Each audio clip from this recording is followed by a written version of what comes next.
Hello and welcome to our review of the LEGO Space Robo Raider.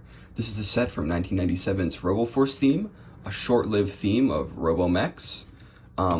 It only released in America, I believe. I've seen, there's lots of evidence, which is very weird for a LEGO Space theme to, not release in Denmark or Europe. It's a place of origin. But that's kind of cool. This is our exclusive American thing. This is America right here. But this theme was very interesting. It kind of took the template from a Spyrace robot set, one of the first big LEGO mechs, and it kind of made that the whole theme, which I think is really cool because LEGO produces tons of mechs for their action themes nowadays, mostly ones for licensed stuff like Marvel. Marvel. They also do a lot for Ninjago and occasional ones for like Star Wars and stuff, and Monkey Kid.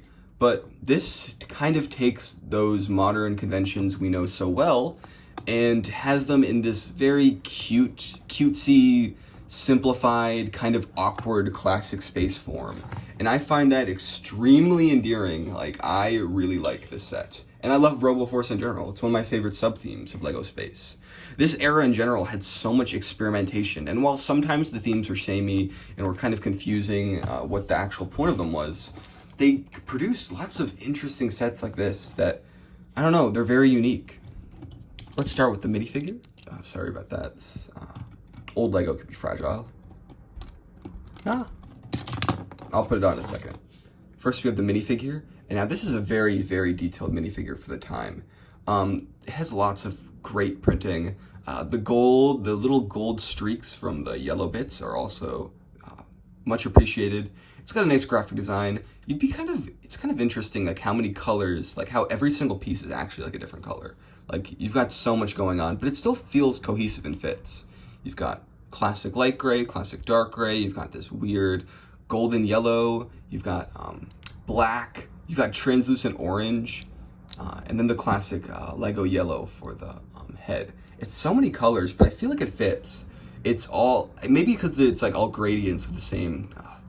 The black and gray kind of work as like a gradient of each other, but it all really works and uses this cool headband print, which I really like. Very simple, but also has the simple LEGO charm of the smiley, while being a little more complicated and very well printed. The printing on there is actually like immaculate.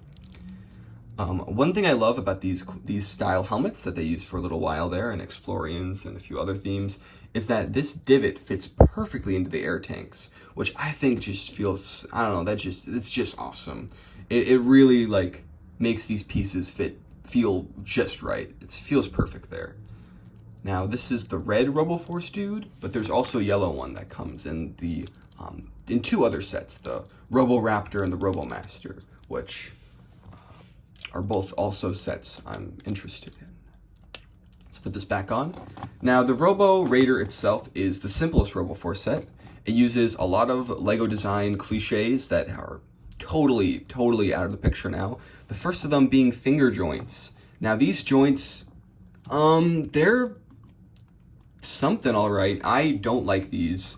They're very fragile in the sense that they break pretty easily, and also they don't always stay together fully. They won't really fall out of place completely unless you force it, but they'll get into this state where the movement, the friction is way tighter, and it will get to that point if you do move it too much. But these joints, well, interesting and can probably lead to very different play patterns and designs than new joints can in some ways. That 360-degree movement is not taken for granted in this set, and I like how they use a combination with Technic pins, but it's very understandable why they retired these. And in here, they've got this cool claw that, I don't know, I like these claws. They're cool. I feel like they use the finger joints well, and another interesting piece in itself. So that's one main element of this design that would never be done today for obvious reasons. And the other is a little more subtle. The way this thing walks, it doesn't have like ratchet joints because those didn't exist yet, or it doesn't have hinges because they just didn't decide to do it that way. The way this walks is with these Technic beams. And you just physically move it like a chicken walk. And I love this. It's so chunky, it's so silly and goofy. It's like, it's the perfect encapsulation of Lego space. It's like this kind of cool, moderately futuristic design, you know, it's got like all these like flashy like colors and lights. It's got some cool prints, you know, it's got that kind of a cool like robot design. And then it's just got all these chunky, weird, goofy, lovable elements, like the walkerness. I just love this. It's so silly. I love it. They used this in other sets from this theme. The Robo Raptor specifically uses it, and it was even used in one of the first Lego Star Wars sets, the AT-ST. I think that's the right vehicle. It's the one on Endor, you know, the one with the walker. The first one, Lego one of those used this method to walk. And that's so cool. I love that. I love that. It's just wonderful. I don't know. It's just so creative. It's cool. I guess, well, I'm kind of reeling it back. The actual design, it's pretty chunky. There's a lot going on here, and it's a little bit too much, I'd say. Maybe they could have cut down one of the colors. We've got so many colors going on. We've got blue, yellow, translucent neon orange, black, light gray. It's just a little bit too much. I think the distribution could have been changed a little bit. Maybe not getting rid of a color. Blue is still good as an accent there. Maybe it could have only been blue in the print, but that would have been a little bit lame, you know. I'm fine with that being there. But, yeah, there's a little bit too much going on. Another thing is that these cool kind of fan-like pieces that used to be prevalent in Explorians, they're a little bit loose on here. Maybe it's just the old age showing, but they kind of freak me out, and I kind of get scared that they're gonna break. Yeah, so the overall designs, it's truncated, but it's still cool. It really does feel reminiscent of that Spyrius robot, but on a smaller scale.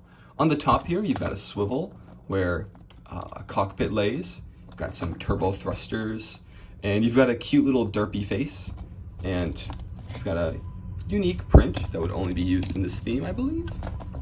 The back actually looks pretty good. They did a good job of making this thing look decent from all angles. This arm, I didn't mention it before, but I keep thinking about it. This arm is pretty cool. It's got the transparent orange chainsaw. That was a horrible sound. I'm sorry about that.